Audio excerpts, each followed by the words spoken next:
Walking Man 45. Alright, so this is an update, if I can't find a way to splice this video with the other one, on the Woodsman Pal model 280 slash LC14. So I totally am stealing this idea from Patriot Knife and Tool, who inspired me to finally pull the trigger on this guy. Cleaned it up a little bit. So on the handguard, I'll show you when I'm finished, but it says LC14B, I believe, stamped. So I was originally going to use this beautiful piece of English black walnut as the scales. It smells so good when you're sanding it down, and it's super tough. And then when you put on some like linseed oil or tongue oil, they look beautiful, and they're pretty chunky. But I did have another couple pieces of antler kicking around, and I figured antler looks better. It's more of a, it's more high end, and I'm not going to really be using this, like hacking away in the woods. I might take it with me here and there, but the thing is so old. Be more of a wall hanger. All right, so on these, basically this piece had like a serious curve in it. So what I did was I boiled it and then clamped it down, just with some basic clamps, because this antler is whitetail. I'm not sure what part of the country it's from in the US, but some sort of whitetail. So it was super curved, so I flattened it out as best I could, and then I took it to the bandsaw and cut it in half, and then I boiled it again because it was just too curved to do anything with. It wouldn't sit flatly, and then you'd have to sand it down to get it flat. So I boiled it again, and then when I did that, I clamped it to the edge of this level, and what that did was it made a bit of a groove, because the marrow, this inside part, it gets very soft. That's the point of boiling it. So the outside gets soft, but this inside turns almost mushy. Anyway, so it made like an indent, and then I drilled out a second hole because it only came with the one hole, and I used a larger drill bit to drill through, and then I just they were semi, like a little bit wet, I guess, still. These things take forever to dry out. So then I just clamped it back onto the blade tang, and yeah, so we're pretty cool with that. And I don't know, just the antler also had like a little bit of a curve here when I cut it. So originally it looked like this, so you can see it was like, I think it was that, or maybe it was that. All right, so let's get this thing clamped and move on to something else. All right,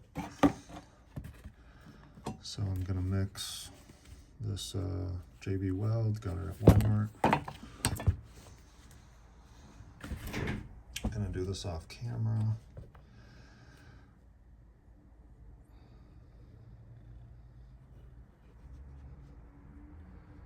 And again, Patriot Knife and Tool has a really cool video on how he does this.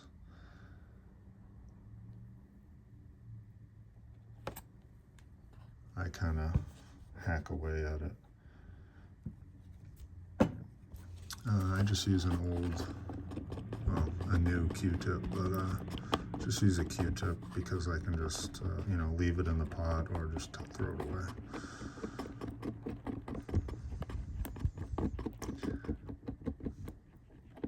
And this stuff only has like a 5-minute, and if you add at all too much hardener, it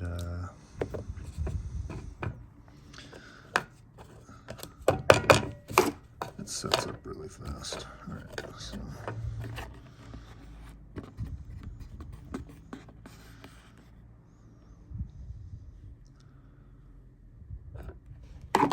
So I'm not too worried about not being perfect, because I'm probably gonna fill the area where there's like a void between the antler and the tang.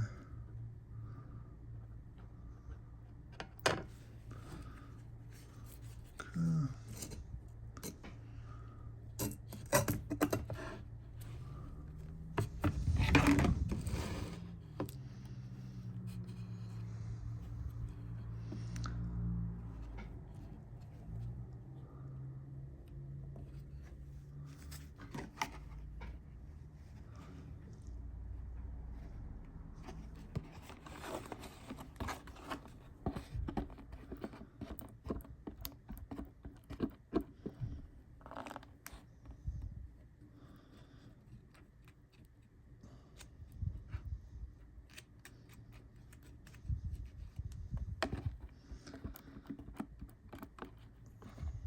And I may even have to make a little bit more. We'll see.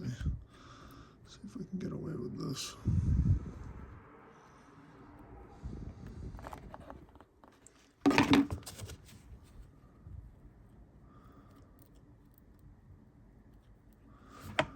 I definitely don't think you should be too sparing with this stuff. It's so cheap.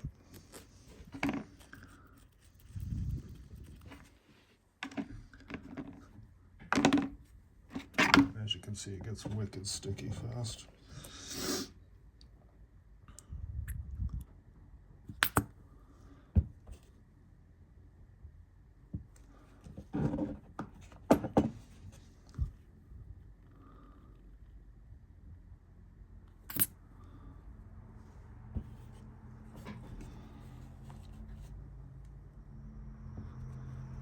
Tiny bit more of this hardener.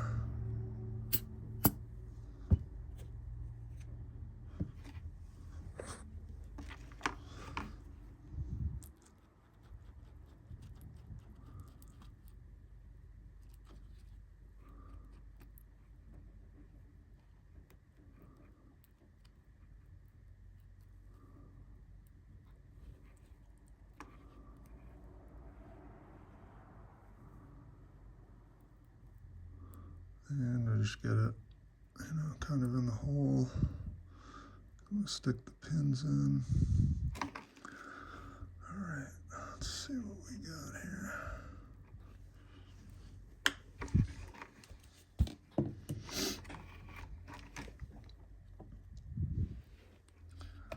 All right, and I just cut these off of stock. I just use my Dremel. Just cut them basically where they're gonna need to be. Not perfect, I'll just grind them down and peen them after.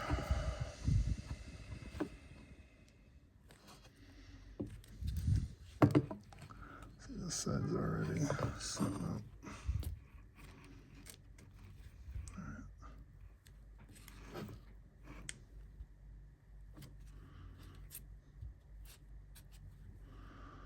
All right, so pretty good. Let's get a clean tube.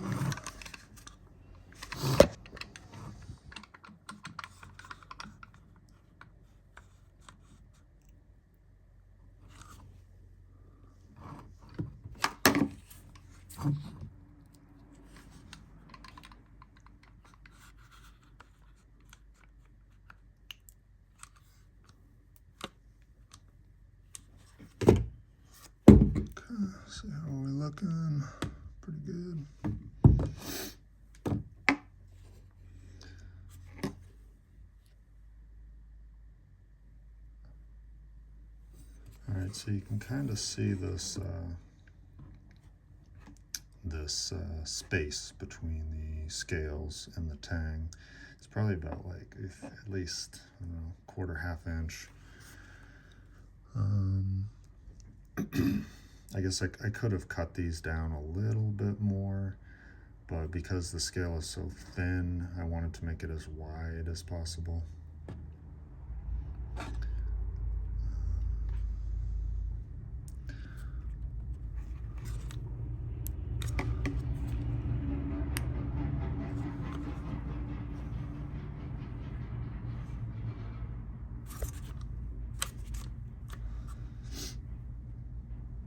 All right, so again, I'll do a shout out link to Patriot Knife and Tool on his. He does a much better job, and probably the best way to do this is to get elk antler, because it's so much bigger than whitetail, and it's straighter.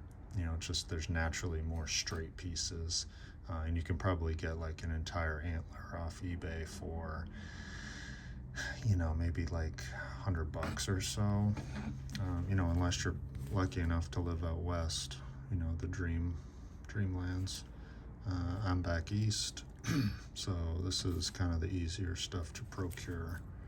You can always find it at like flea markets and, you know, little used stores or whatever, and eBay, of course.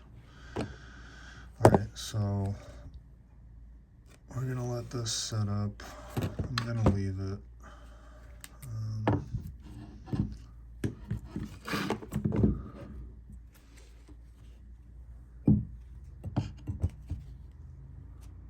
Just gonna leave it like that. All right, I know this is kind of a long video, but you know, doing this behind the camera, it seems like it's super easy, but you're kind of doing it like half blind. So sorry it took so long, and yeah, I'll try to link this together with the other video. Oh, and yeah, so I'm using siding on my workbench just to keep the actual table free from getting too beat up, because it's actually a big piece of maple. It's about 7 feet long, and you know, I just got these legs off eBay, or not eBay, I think Amazon. But yeah, somebody had cut down a maple up by the main border, and they had a guy with a mill just cut up a bunch of planks. So this is one of the pieces I grabbed. It's about 7 feet long by close to 2 feet, maybe 18 inches wide. It's big. Even all dried out, it's probably close to 100 pounds. And probably, you know, 6 inches thick. All right, Walking Man 45 out.